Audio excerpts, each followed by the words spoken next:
I want to make a video here.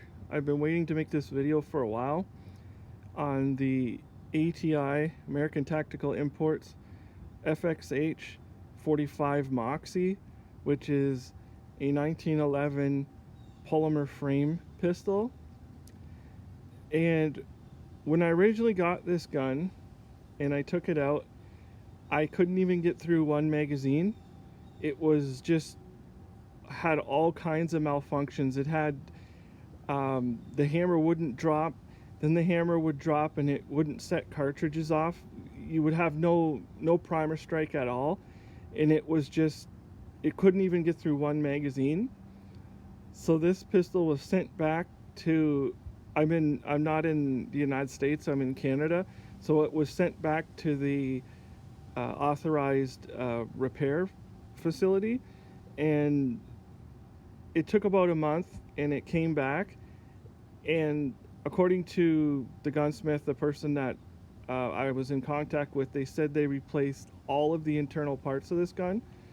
So I don't know what the actual problem was, but ever since I got it back, it's run 100%.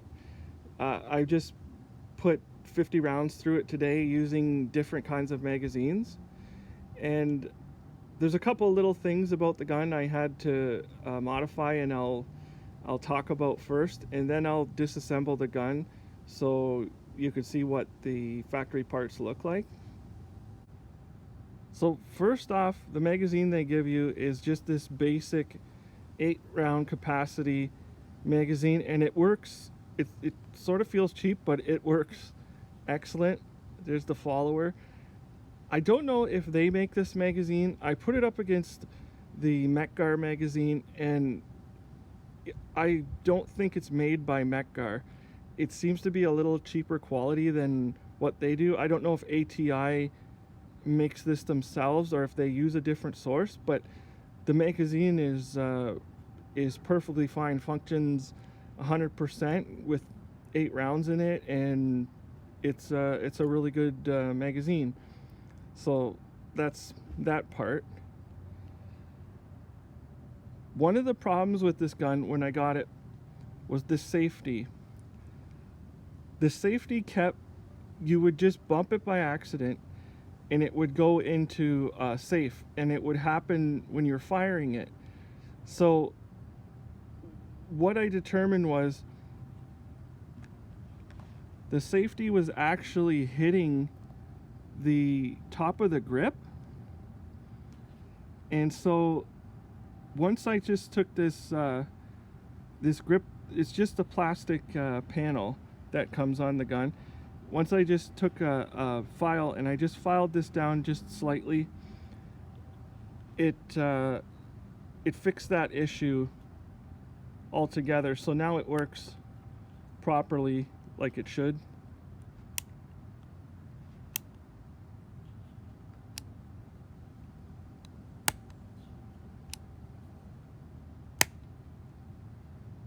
So that's not a really big deal.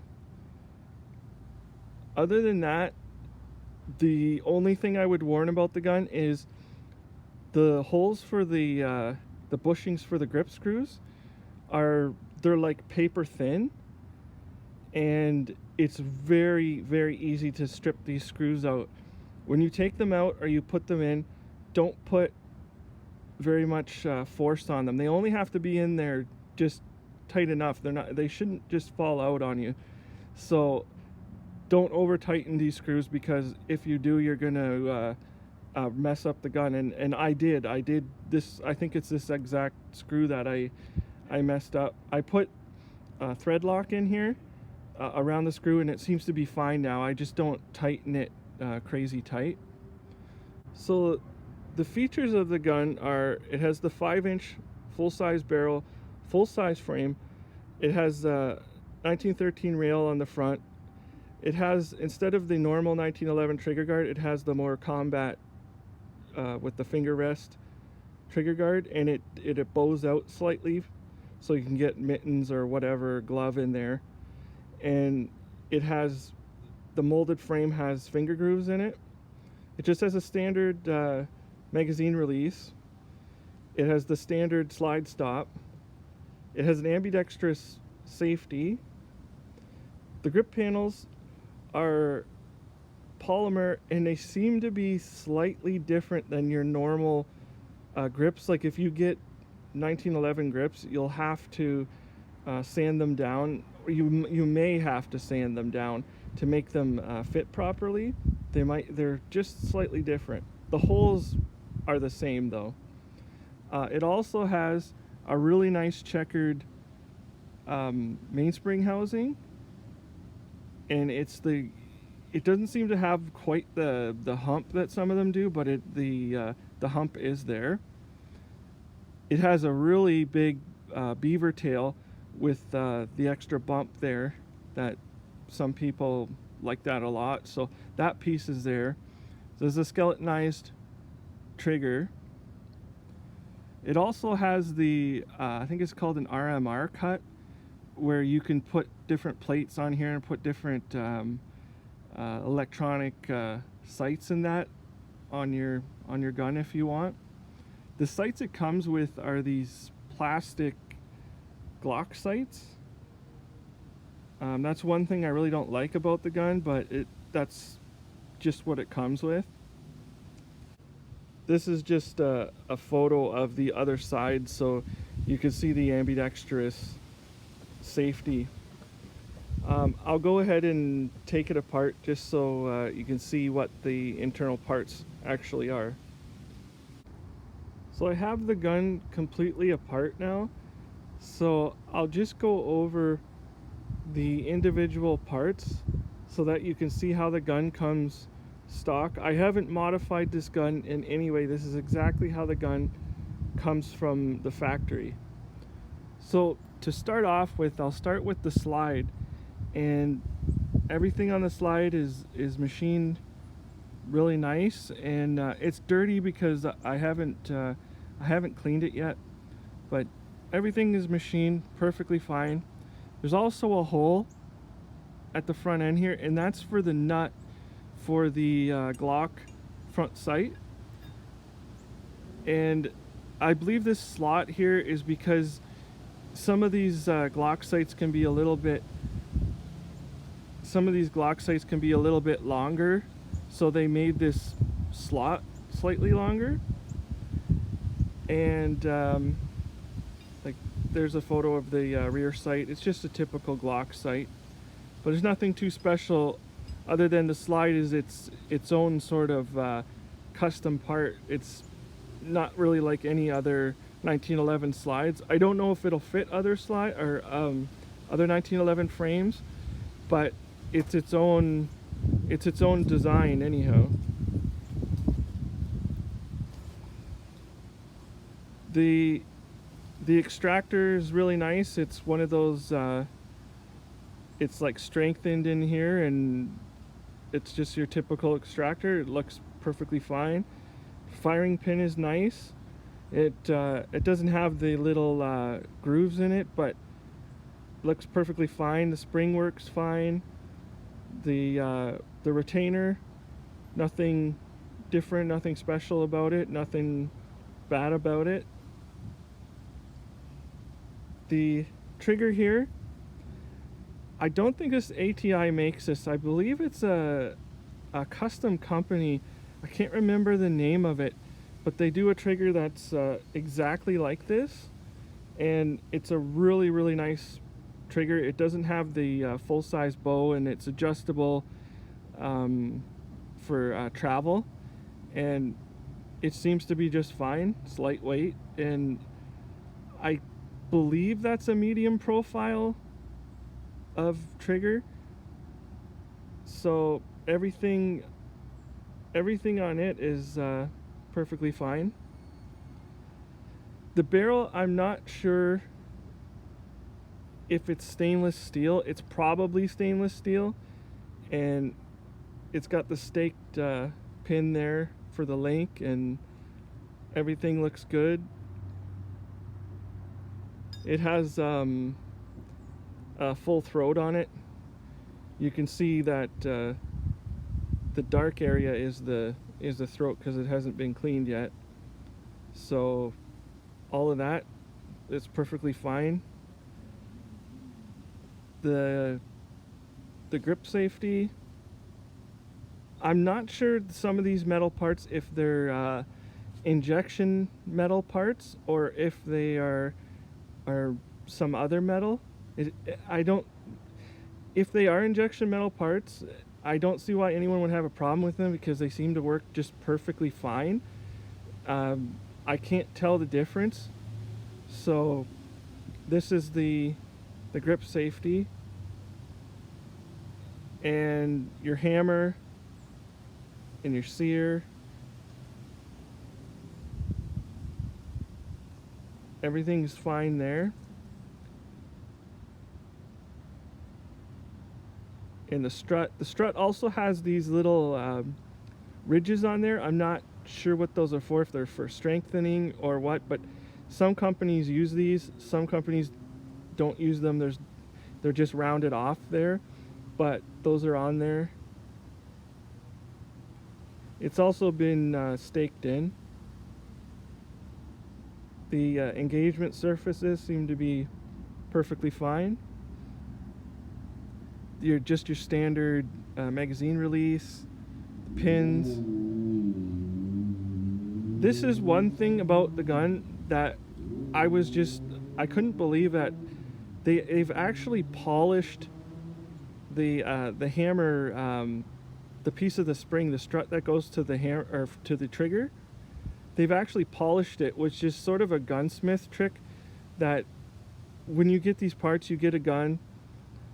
This is often not polished, and as soon as you get your gun and you take it apart, that's the first thing you do is polish off the surfaces that rub together. And this has already been done from the factory, from ATI on this 1911. So that's pretty good of them to do that, especially for a budget pistol. The safeties, there's nothing special about them. I will swap these later on because I'm not a big fan of ambidextrous safeties, but this one has a little bit of play between the engagement surface right here where they go together. There's just a little bit of play in there, so they could be upgraded, but they do their job. The mainspring housing, really nice checkering. It's not really sharp, but it's there. It gives you a good purchase on the gun. This part is very nicely made. There's nothing wrong with it. Everything is good there. One of the other nice things that's sort of an upgrade from your standard 1911 is they've included the like, I wouldn't say filled in, but the guide rod is a solid rod. Usually on some of the cheaper guns and the GI guns, it'll be just a metal tube right here. And of course they included on this gun, which is a really nice feature. The only problem is because this gun, I'm going to make it as light as I possibly can. I would actually swap it back to the other kind, the lighter kind, but a lot of people like these solid guide rods, and it is the short guide rod. It's not the two-piece guide rod, which I really don't notice any difference. Whatever the gun comes with, it doesn't really make a difference to me, but it works perfectly fine. Then your standard, this one's almost more like the GI style of slide stop because it has the little checkering in there. Everything's perfectly fine with it. And your standard barrel bushing, there's nothing special there. The other thing is the recoil spring is very heavy. It must be, not just because the gun's brand new, but it must be the top spring, whatever the heaviest weight is, because it's really hard to get the slide back. And so I'm not sure what the weights are. I can't really remember if it's 18-pound or whatever. I would say this one is the top end of the weight. When it comes to the actual frame, it's not just a polymer plastic frame.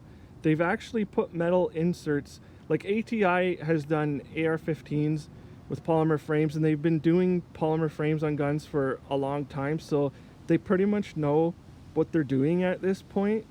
So they've put metal reinforcements in here, so you've got all your precision cuts for your different pins and all that. And also at the bottom, this is a metal reinforcement, like the parts that matter are reinforced.